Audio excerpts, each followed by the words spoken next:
আমার বস একজন নাস্তিক। যদি এই প্রশ্নের উত্তর পান তবে হয়তো ইসলাম গ্রহণ করবেন। কেন কোরআনে এআই সম্পর্কে কিছু বলা হয়নি? কারণ এখন এআই খুব বিপজ্জনক হয়ে গেছে। আমি এআই সম্পর্কে জানতাম না। এআই এর কথা বলা হয়নি কেন? কোরআনে এটা কেন থাকা উচিত? এটি ঈশ্বরের পক্ষ থেকে নয়, তা প্রমাণ করার জন্য আপনাকে ভুল খুঁজে বের করতে হবে। একজন নাস্তিক, সে কোনো ধর্ম মানে না, কিন্তু তিনি কিছু প্রশ্নগুলো আমাকে করেছেন। তিনি বলেছেন যদি এই প্রশ্নের উত্তর পান তবে হয়তো ইসলাম গ্রহণ করবেন। আমার বস বলেছেন কেন কোরআনে কৃত্রিম বুদ্ধিমত্তা, এআই এবং কম্পিউটার প্রযুক্তি সম্পর্কে কিছু বলা হয়নি? কারণ এখন এআই খুব বিপজ্জনক হয়ে গেছে। এটি অনেক কিছু করতে পারে, যে কোনো কিছু সিদ্ধান্তও নিতে পারে। আমার বস এই ব্যাপারে খুব কৌতূহলী। ধন্যবাদ। আপনার বসকে বলুন কোরআন কোনো সায়েন্সের বই নয়। SCIENCE। যদি কোরআন সায়েন্সের বই হতো তবে এটি বিশালাকারের হতো। এই যে ভবনটি দেখছেন এর ভেতরে যত বই রাখা সম্ভব সব বই মিলেও এর সমান হতো না। যদি কোরআন বিজ্ঞানের বই হতো আর এতে সব বৈজ্ঞানিক তথ্য উল্লেখ করা থাকতো, তাহলে কোরআন এতটা বিশাল হয়ে যেত যে আপনি কোনোদিনও তা পড়ে শেষ করতে পারতেন না। কোরআন কোনো সায়েন্সের বই নয়। সায়েন্স, আপনি যদি জিজ্ঞাসা করেন কোরআনে কি লেখা আছে 2 আর 2 মিলে 4 হয়, না, কোরআন কোনো সায়েন্সের বই নয়। এটি নিদর্শনের বই। SIGNS। তাই আমাদের দেখতে হবে কোরআনে যা কিছু বলা হয়েছে তা যেন ভুল না হয়। যদি আপনি মনে করেন যে কোরআনের সব কিছুই উল্লেখ থাকা উচিত, তাহলে ভাবুন তো বিজ্ঞানে কত হাজার হাজার PhD আছে, doctor, engineer, heart specialist, brain specialist. এই সব কিছু যদি কোরআনে লেখা হতো আর আপনি তা পড়া শুরু করতেন, তাহলে আপনার পুরো জীবনেও তা শেষ করতে পারতেন না। ঠিক না বেঠিক? সুতরাং কোরআনে বিজ্ঞানের সবকিছু উল্লেখ নেই, দয়া করে ভুল বুঝবেন না।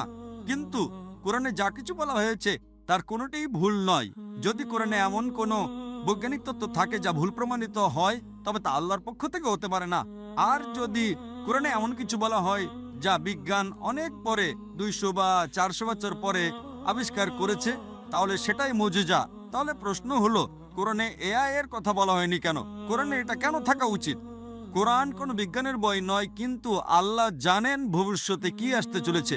আমি আপনাকে ব্যাখ্যা করছি। 1 নম্বর, মানুষ আমাকে প্রায় জিজ্ঞাসা করত যে ইসলামী শরিয়া অনুযায়ী যদি আপনার কাছে ভিডিও রেকর্ডিং থাকে, যদি কোনো ভিডিও রেকর্ডিং থাকে যে কেউ চুরি করেছে, ইসলাম অনুযায়ী সেটা প্রমাণ নয়। এটাকে প্রাথমিক প্রমাণ হিসেবে ধরা হয় না, এটা দ্বিতীয় প্রমাণ। 10 বছর বা 20 বছর আগে যে কোনো সাধারণ আদালতে যদি আপনি সিসিটিভি ফুটেজ দেখাতেন আর তাতে চোর ধরা পড়তো যে কেউ চুরি করছে, সেটাই যথেষ্ট ছিল। কিন্তু ইসলামে তা নয়। ইসলামের চোখের সাক্ষী প্রয়োজন। তখন মানুষ অবাক হয়ে বলতো এটা কেমন ধর্ম? কোনটা বেশি নির্ভরযোগ্য, প্রত্যক্ষদর্শী নাকি ভিডিও রেকর্ডিং? কোনটা ভালো? ভিডিও রেকর্ডিং ঠিক না ভুল? আপনার বসকে জিজ্ঞাসা করুন। সুতরাং 20 বছর আগে যদি আপনার কাছে ভিডিও রেকর্ডিং থাকতো, তবে তা ইসলামের চেয়ে সুবিধাজনক না। প্রত্যক্ষদর্শী হলো প্রাথমিক প্রমাণ, ভিডিও রেকর্ডিং গ্রহণযোগ্য ছিল না।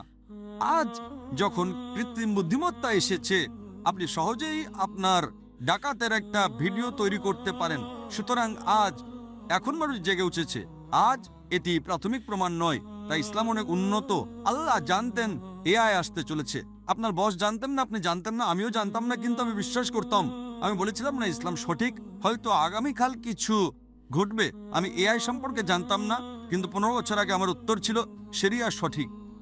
আমরা জানি না আগামীকাল এমন কিছু ঘটবে যে ভিডিও রেকর্ডিং যথেষ্ট প্রমাণ হবে না। এটাই ছিল আমার উত্তর, এবং আজ আমার উত্তর সঠিক। সুতরাং আল্লাহ এআই সম্পর্কে জানেন, তাই ভিডিও রেকর্ডিং প্রাথমিক প্রমাণময়। প্রত্যক্ষদর্শী হলো প্রাথমিক প্রমাণ।